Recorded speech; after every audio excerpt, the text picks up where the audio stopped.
Hi, my name's Andy. I'm here at Berners Hall fishing with DT Baits. We're hoping for a few fish this evening and tomorrow.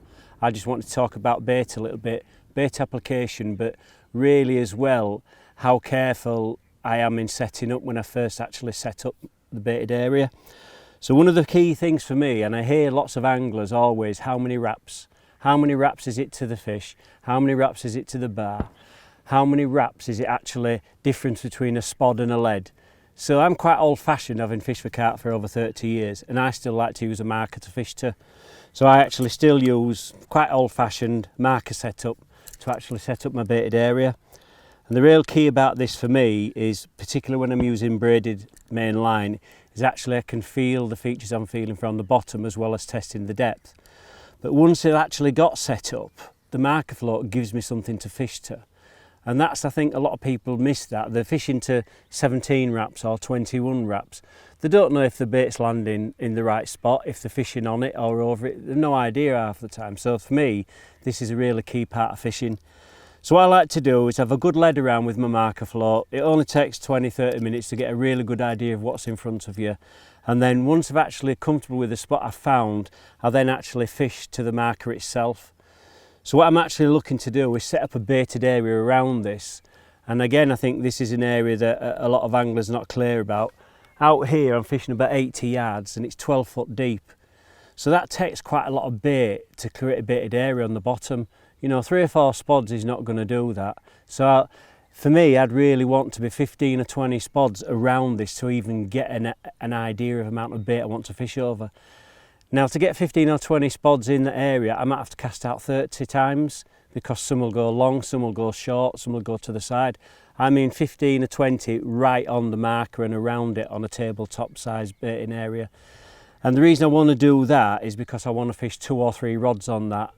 And this is stuff we used to teach the juniors at Horseshoe in the 90s, is set up your baited area and fish as tight to it as possible. So what I'd really look to do is, once my marker's in place, is then get a nice good size spod, get a really good selection of bait, and here you can see I'm fishing with the end blend from DT Baits. I've got chopped boilies, whole boilies, sweet corn, I've got some Monster Particles nutter mix. So I've got a really nice selection of bits that are going to lay on the lake bed for the carp to come across.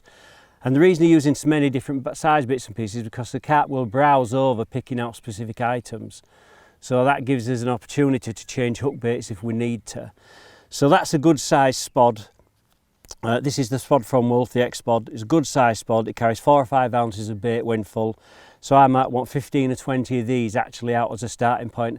And as I said, it sounds a lot, but when you just put this onto grass out here, it actually doesn't look a lot at all. And on a lake bed, if it's going into weed, into little dips in the gravel, it actually just goes away. You can't even see a lot sometimes, but what you're looking for is to create an attraction off the lake bed that the carp will come to. So as I said, about 15-20 spods is a starting point, and I'll look to refresh that every 2 or 3 hours. So I think that's really a good starting point for where we started today. I'm just going to put the rods out again shortly, and then I'll put another 5 or 6 spods out just to freshen the area up, and I'll do that tomorrow quite religiously every 2 or 3 hours or more if we start to get fish. Just when you talk about mixing bait, and this is again something I like to mix my bait early and let it saturate a little bit so that we're getting some really nice crunchy bits, some soft bits, but everything's had a chance to soak together. So even in the water, it's creating a cloud as it drops, which is creating attraction. So you can really see that I'm getting a nice set of different textures when I'm baiting up. And I think this end blend from DT Baits is really, really good. I've fished it 2 or 3 times so far this year. I've had bites every time I've fished, and we haven't even really got into sort of serious baiting time yet.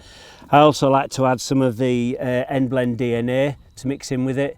This really just gives it a nice clouding effect. It works with the bait on the lake bed, so it's trying to keep active a little bit as the carp are mooching over. So there you go, that's my approach to baiting up. We'll see how we go over the next day or so.